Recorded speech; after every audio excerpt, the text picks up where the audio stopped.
Elias sat in the dim, suffocating light of his private study, surrounded by the paper remains of a life interrupted. For a decade, the veteran investigator had navigated the darkest corridors of human depravity, yet the one case that mattered most remained a cold, agonizing void. 10 years had passed since his younger sister, Clara, stepped out of their family home and simply dissolved into the ether without a single footprint left behind. He still remembered the weight of the silence that followed her departure, a silence so heavy it seemed to possess its own heartbeat, pulsing in the corners of his vision every time he allowed himself to rest. His eyes, weary and bloodshot from years of scouring grainy CCTV footage and redacted police reports, fell upon a weathered journal he had recently acquired from a private estate sale. It belonged to a forgotten explorer named Victor Radu, a man who had vanished in the late 70s under circumstances that mirrored the impossible. The leather cover was cracked and brittle, smelling of salt and ancient dust, but the ink inside remained hauntingly sharp. One phrase, underlined 3 times with a desperate hand, pulled at Elias's soul. The whispering woods do not just hide things, they consume them. Radu's notes pointed toward a specific set of coordinates in the heart of the Hoia Baciu forest in Romania, a place where the map seemed to bleed into nothingness. Elias felt a familiar cold prickle at the base of his neck, the same sensation he felt when a long-sought truth was finally within his grasp. He had spent his entire career believing in hard evidence, logic, and the tangible world, but his sister's disappearance had forced him to consider a much more terrifying reality. He began to suspect that the world was peppered with hungry spots, geographic anomalies that defied the laws of physics and the boundaries of human science. These were places where the veil between our world and something much darker grew thin, acting as spiritual maws for an entity that fed on the lost. It was a theory that would have laughed him out of any precinct, but the evidence of the unexplained was beginning to outweigh the comfort of the known. Before we continue, subscribe to the channel and tell us in the comments where you are watching from. Elias's motivation was no longer just professional or born of duty. It was a desperate, primal quest for peace or a final horrific truth that would silence the ghosts. He packed his survival gear with a grim focus, leaving behind the safety of his structured life for the shadowed, unpredictable depths of the Transylvanian wilderness. Hoia Baciu was often whispered about in hushed tones as the Bermuda Triangle of the European mainland, a reputation earned through centuries of local folklore and modern scientific bewilderment that left researchers grasping at straws. Upon entering the forest, the air itself seemed to change, thickening with a heavy static charge that made the hairs on his arms stand upright. The trees here were fundamentally wrong. They didn't grow toward the sky like soldiers. Instead, they twisted and turned in agonizing spirals as if they had been caught mid-scream by an invisible, suffocating force. The canopy was so dense that the sun struggled to penetrate the sickly green gloom, casting elongated shadows that felt as though they were watching his every move. Elias checked his skin, noting the faint, unexplained red patches that often plagued visitors, burns that felt like frostbite and pulsed with a dull, rhythmic heat. The silence was absolute, devoid of the chirping of birds or the rustle of small animals. It was a predatory quiet, a feeling of being watched by 1,000 eyes hidden deep within the rough gray bark of the crooked trunks. He moved deeper into the heart of the woods, guided by Radu's frantic sketches and his own intuition, until he reached a clearing where the trees leaned away from a central point as if in fear. There, dangling from a low, contorted branch that looked like a reaching hand, something caught a stray beam of light. It was a silver locket shaped like a heart, swinging gently in a wind that Elias could not feel.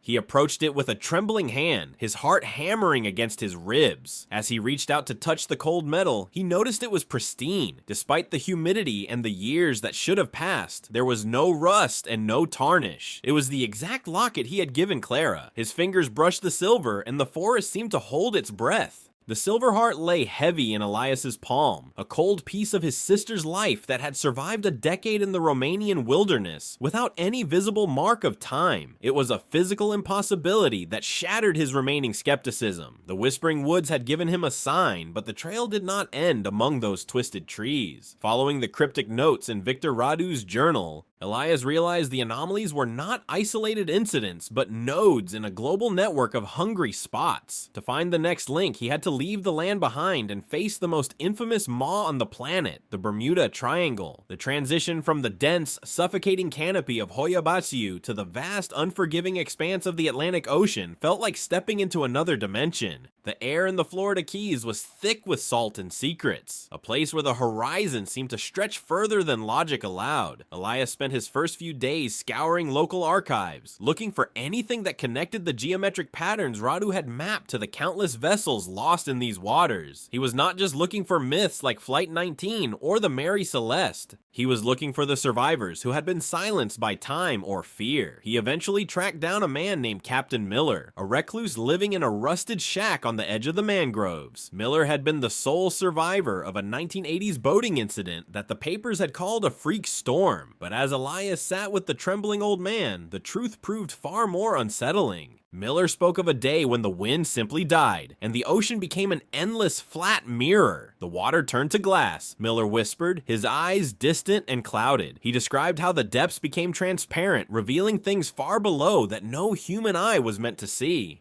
Without a word, his family had stood up and stepped off the deck, walking into the water as if they were entering a dream. There were no ripples, no cries for help, just a silent transition into the blue. The grief in the old man's voice mirrored the void in Elias's own chest. Miller's story provided a specific coordinate where the glass water had appeared. When Elias tried to cross-reference this location with the official flight path of Clara's plane, he hit a wall of redacted files and bureaucratic dead ends. It was then he realized a deeper betrayal was at play. A contact within the local maritime authority leaked a set of suppressed GPS logs from the night Clara's flight vanished. The logs revealed that the plane had not crashed due to mechanical failure. It had been intercepted by a localized gravitational surge, accelerating to speeds that should have torn the fuselage apart before vanishing from the grid entirely. The authorities knew the triangle was active and were intentionally hiding the data. Fueled by a mix of fury and renewed hope, Elias chartered a private boat, a sturdy vessel equipped with the best radar money could buy.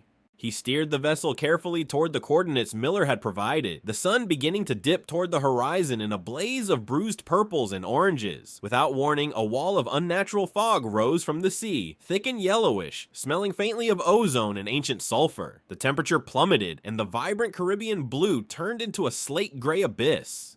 The electronic equipment, so reliable moments before, began to stutter. The radar screen dissolved into a chaotic swirl of green lines, and the GPS coordinates began to scramble into nonsense. Silence fell over the deck, broken only by the rhythmic lapping of water against the hull. Then the dead radio on the console crackled to life. It was not the static of a distant station or a distress call. Through the speaker came a voice that Elias would know anywhere, a soft melodic whisper that had haunted his dreams for 10 years. Elias, you are so close now. Do not let go. It is so cold here. He grabbed the radio, screaming Clara's name loudly into the receiver, but his frantic voice was swallowed by the unnatural fog. At that moment, the boat's magnetic compass began to spin with a violent, blurring speed, decoupled from the Earth's poles.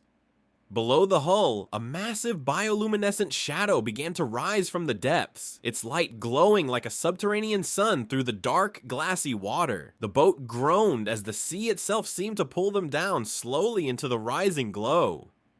The glowing shadow beneath the hull had not claimed Elias's life, but it had stripped away his remaining illusions about the physical world. He had escaped the glassy waters of the Atlantic, yet the voice over the radio remained a persistent vibration in his bones. Following the geometric breadcrumbs left in the wake of the electronic failure, Elias traded the humid salt of the tropics for the razor-sharp cold of the Alaska Triangle. This wilderness, stretching between Anchorage, Juneau, and Utkagvik, was a graveyard of lost souls and missing aircraft. More people vanished here than anywhere else on the planet, swallowed by dense spruce forests and ice-crowned peaks that seemed to shift their positions when no one was looking. In a cabin buried beneath layers of permafrost and silence, Elias met the man the locals called the Ghost Pilot. He was a hermit who had once been a legendary search and rescue professional, a man whose eyes were permanently squinted from decades of scouring the white abyss for wreckage that was never there. The hermit's walls were decorated with frantic hand-drawn maps and topographical charts marked with red ink. For 20 years, he had lived in the shadow of Denali, documenting every disappearance that the authorities preferred to categorize as simple accidents. He spoke of the Kushtaka, the shape-shifting otter men of Tlingit legend who lured the weary to their doom, but his tone was that of a man of science forced to embrace the supernatural. He explained that the folklore was merely a cultural mask for a far more terrifying reality. He pulled Elias toward a central table where a massive globe was pinned with silver needles. The hermit spoke of vile vortices, geographic areas where the Earth's electromagnetic field fluctuated so violently that they created tears in the fabric of space and time. These weren't just random accidents, they were part of a perfect geometric pattern that encircled the globe, the Bermuda Triangle. The Hoya Baciu Forest and the Alaskan wilderness were all interconnected, forming a web of hungry spots that fed on the living. Elias watched as the hermit traced a line from Transylvania to the very spot where they stood. The disappearances followed a rhythm, a celestial clockwork that dictated when the doors would open and when they would snap shut. As the hermit began to reveal the next coordinate in the sequence, the temperature inside the cabin plummeted. A sudden, violent roar shook the timber walls. Not the sound of wind, but a low-frequency hum that made the teeth ache. A localized blizzard materialized out of a clear sky, a wall of white death that seemed to target the cabin with predatory intent. The hermit, caught in the sudden vacuum of the storm as he tried to secure the exterior shutters, was nearly swept away by a gust that defied the laws of physics. Elias didn't hesitate. Reaching into the blinding white, he grabbed the older man's parka, his muscles screaming against the pressure. It was a moment of redemption for the investigator. He had failed to be there for Clara, but he would not let the mountain take this man. He dragged the hermit back into the safety of the hearth, both of them gasping for air. When the storm vanished as quickly as it had arrived, leaving behind a silence even more terrifying than the wind, the hermit led Elias to a site he had discovered weeks prior. They trekked through the fresh snow until they reached a depression where the heat of the vortex had melted the permafrost away. There, laid out in neat, chillingly organized rows, were hundreds of shoes, boots, sneakers, and sandals from every era, some weathered by decades and others looking brand new. There were no footprints leading to the pile, and none leaving it. It was a silent monument to the thousands who had been stepped out of existence, leaving behind only the most mundane of human objects. Elias knelt in the freezing mud, his heart hammering. He reached for a small, white canvas sneaker that sat at the edge of the pile. It looked impossible. Possibly clean, untouched by the grime of the surrounding earth. As he turned it over, his heart stopped. Written in faded but legible ink inside the heel was his sister's name, Clara. Below it, a date was scribbled in the same hand, a date that was only 3 days old. The realization hit him like a physical blow. She wasn't just a memory trapped in the past. She was here now, moving through these thin places as a ghost of the present. The hunt was no longer about the dead. It was a race against a clock he didn't yet understand. Transition from the jagged peaks of Alaska to the peaceful green mountains of Vermont felt like a descent into a dark purgatory. The Bennington Triangle, centered around the slopes of Glastonbury Mountain, held a quiet, suffocating reputation. Here, people were erased in plain sight, sometimes while walking on trails or sitting on a bus. Elias arrived with the canvas sneaker clutched in his trembling hands, the ink of Clara's name a searing brand against his palm. His mind was a fractured mosaic of grief and hope. Every flash of a white bird in the canopy looked like her hand waving. Every rustle of dry leaves sounded like her laughter. He was losing his grip on the empirical world, drifting into hypervigilance, where the line between sanity and obsession had long since dissolved into a gray mist. His investigation was interrupted by a chilling presence far more modern than the myths of the woods. As he hiked higher, Elias realized he was being hunted. Figures in tactical gear moved through the underbrush with a silence that suggested years of training. These were the Watchers, the custodians of the thin places. They did not carry badges, but their authority was absolute, radiating a chilling indifference to human life. The leader, a man whose face was a mask of neutrality, told Elias that he was trespassing on ground that no longer belonged to the public domain. He warned that the hungry spots required silence, and that the digging of Elias was threatening a balance he could not comprehend. But Elias, fueled by a decade of repressed rage, did not flinch. He told them that no amount of secret ops could hide the truth anymore. He managed to lose his pursuers in the ravines, guided by a sound that only he seemed to hear, a low thrumming that vibrated in the marrow of his bones. It led him to the Glastonbury cairn, a pile of stones standing in defiance of the wilderness. The air here was heavy with the smell of wet earth and ozone. As he approached, the primary source, the anchor point of the anomaly, became clear. The low-frequency hum intensified, making his vision blur and his stomach churn. The stones were freezing to the touch, yet they pulsed with a hidden energy that made the hair on his arms stand up. It was here that the veil was thinnest, where the world of the living brushed against the silent void of the lost. Standing before the monolith, Elias was pulled back 10 years. It was the afternoon Clara had left for her trip. She had asked him to come along, her eyes shining with curiosity. "Come on, Elias, one last trip before the new job," she had pleaded. Her voice was light, mirroring the breeze. He remembered how she looked, wearing that bright yellow coat she loved so much. But he had been stubborn, buried under faded case files and professional pressure. "Next time, Clara, I promise," he had said, not looking up from his desk. That next time never came. The guilt of that refusal had been the fuel for his obsession, a poison that had slowly replaced his blood. He saw her face again, the way she had waved a final goodbye and walked out into the afternoon light. He had stayed in the safety of his office while she walked into the mouth of the hungry world. The hum of the cairn grew into a roar, shaking the cold ground beneath his boots. Elias checked his watch, but the hands were spinning backward. He looked up at the sky where the stars and planets were beginning to align in a celestial configuration. The alignment was not a coincidence. It was the ultimate key. The cairn was a doorway, a threshold that only opened when the stars dictated. The Watchers were here because they knew the schedule. Tonight was the night the gates would swing wide. Tonight the thin place would become a bridge to the very end of the known world. Elias braced himself against the vibrating stones, his heart screaming her name into the darkening woods. He was not going to stay behind this time. He was no longer a witness, but a participant. Whatever lay on the other side of the hum, he was going through. Elias traded the suffocating dampness of the Vermont woods for the blistering oven-like heat of Arizona. The Superstition Mountains rose from the desert floor like a jagged, rusted crown, their peaks hiding secrets far older than the gold the Dutchman had sought. As he hiked into the interior of the range, the silence was absolute, a heavy shroud that made every crunch of his boots on the gravel sound like a gunshot. The sun was a relentless eye, watching his every move as he navigated the narrow Weaver's Needle canyons. Elias was not alone in his pursuit. Near a cave entrance marked with warning signs, he encountered a man named Miller, whose face was a map of tragedy and sun-scorched wrinkles.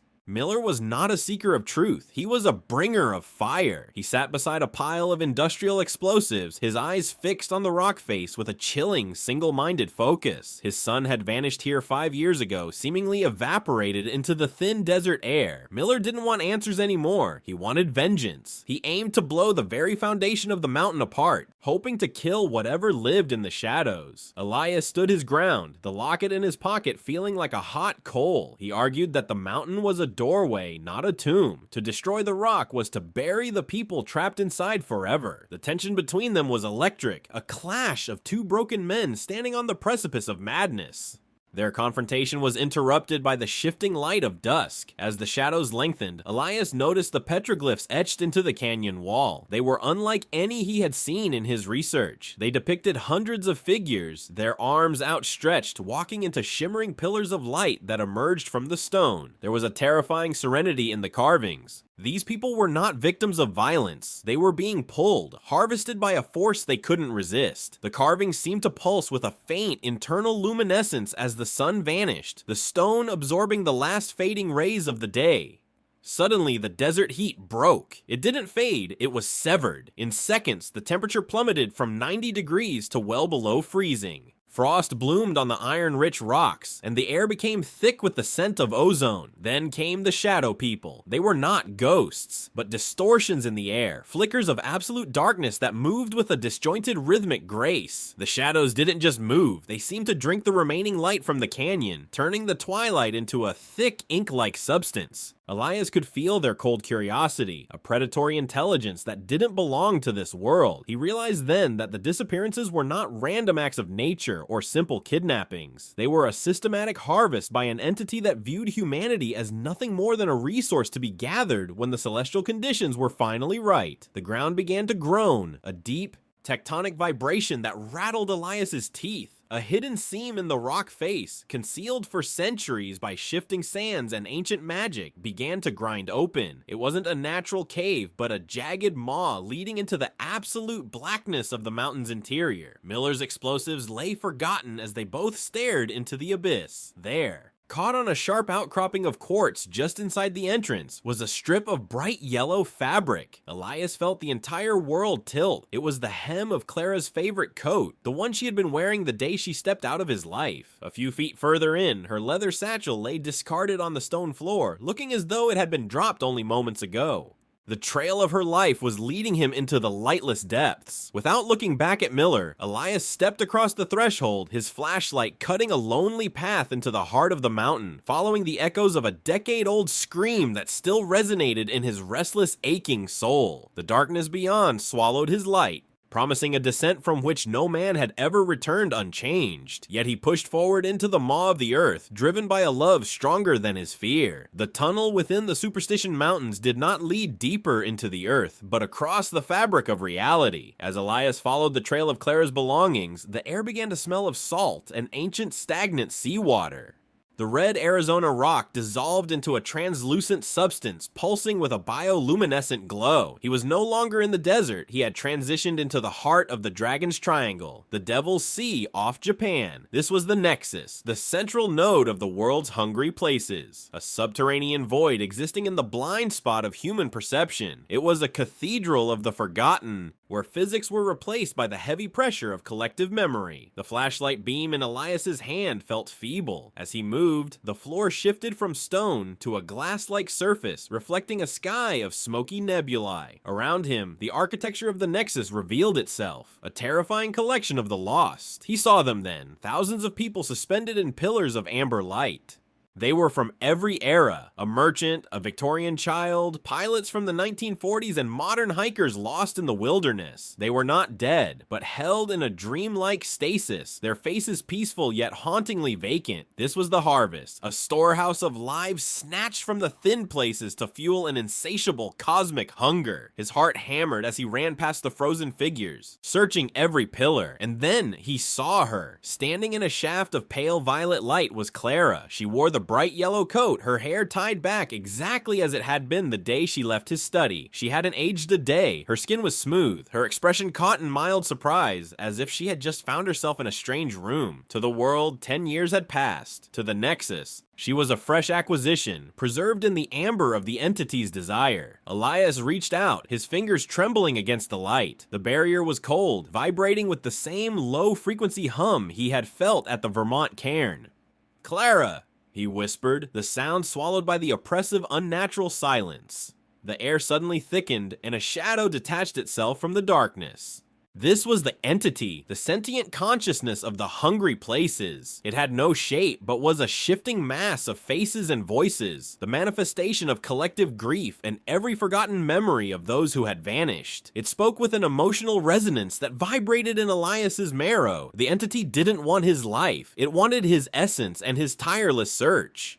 It revealed a central truth. The Nexus was a wound in the world that stayed open only as long as it was fed by the tragedy of the Seekers. To take Clara back, a trade was required. The hungry place demanded a sentinel, someone to take the place of the lost, to maintain the equilibrium of the void. Elias looked at his sleeping sister, so young and full of life, then at his own hands, weathered by obsession and guilt. This was his moment of redemption, the chance to finally say yes to the sister he had once turned away. He realized the only way to break the cycle was to destroy the gateway from within, using his own life to overload the Nexus. He stepped into the pillar of light, reaching for Clara's hand. The entity roared in a cacophony of lost voices as the foundation began to tremble. Elias channeled every ounce of his grief into the crystalline structure. The amber pillars began to crack, and the people within started to shimmer, their forms becoming translucent as they were released from their long sleep. The cavern groaned with the sound of a world breaking. "I've got you!" Elias cried. He felt her fingers twitch in his grasp, her eyes fluttering open as she woke from the decade-long dream. But the entity would not let go. A dark force surged from the floor, wrapping around Elias's legs and pulling him toward the collapsing center. The Nexus was imploding, the gateway folding in. As the light reached a blinding intensity, the force wrenched their hands apart.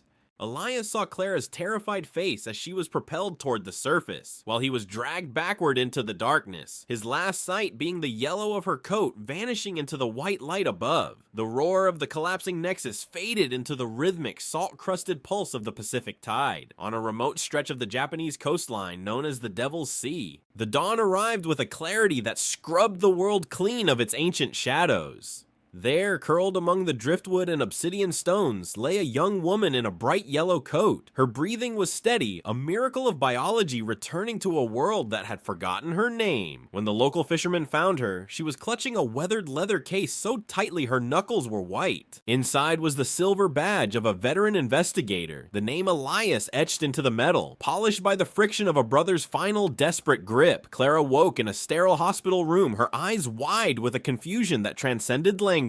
To the doctors, she was a medical impossibility. A girl who had vanished from Vermont a decade ago and reappeared across the globe without aging a single day. Her skin bore no scars of time, and her lungs were free of the dust of the years. She remembered no void, no pillars of amber, and no terrifying cosmic entity. She remembered only the warmth of a hand, a calloused palm that had anchored her against a rising tide of darkness, and the heart-wrenching sensation of that hand finally letting go. She wept for a brother she could not quite name, a ghost who had traded his future so she could have her past back. Across the globe, a profound and eerie silence settled over the world's most notorious hungry spots. In the twisted heart of the Hoya Baciu forest, the oppressive weight of being watched lifted, replaced by the simple, natural rustle of leaves. The electronic equipment of pilots over the Bermuda Triangle remained steady, the needles of their compasses pointing true north without a single flicker of madness. In the thin air of the Alaska Triangle and the jagged peaks of the Superstition Mountains, the Shadow People retreated into the deep earth, their harvest interrupted by a sacrifice they had not anticipated. For the first time in recorded history, the world felt whole, the jagged tears in reality temporarily stitched shut by the soul of a man who refused to be a victim. Elias was gone, his existence erased from the physical world to serve as the new sentinel of the Nexus. He had fulfilled his mission, finding the redemption he had sought since the day he let Clara walk into the woods alone. He was the price paid for the return of the lost, a lone guardian standing watch in the silence between dimensions. His sacrifice was the ultimate act of love, proving that even in the face of an entity beyond human comprehension, the human spirit possesses a gravity that can alter the stars. His sister was home, and the debt he felt he owed the universe was finally settled in full. But the world is a vast and ancient place, and the hunger of the earth is not easily sated. While the gateways Elias touched have closed, others remain, pulsing with a low-frequency hum that calls to the curious and the broken. Beware the silent stretches of the San Luis Valley, where the sky holds lights that do not belong to the stars. Stay clear of the Nahanni Valley in the Canadian North, where the mists hide secrets that have claimed explorers for centuries. Do not trust the calm, weed-choked waters of the Sargasso Sea, where the wind dies and the ocean holds its breath. These places are still thin, still waiting for the next seeker to wander too close to the edge. Some doors are meant to stay locked, and some people are lost so that others can be found. Weeks later, in the emerald shadows of the Hoya Baciu forest in Romania, a local hiker stumbled upon something unusual near the center of a scorched circular clearing. Resting on a bed of fresh moss was a leather-bound journal, its pages crisp and untouched by the damp forest air. It was not the weathered book of the explorer who had started this journey. This journal was new, the ink still dark and sharp. On the first page, written in a steady hand that belonged to an investigator who no longer existed, were the words, "For those who follow, do not look for me. Look for the light." The cycle had not ended, it had simply found a new author, a silent observer watching from the places where the world ends and the unknown begins.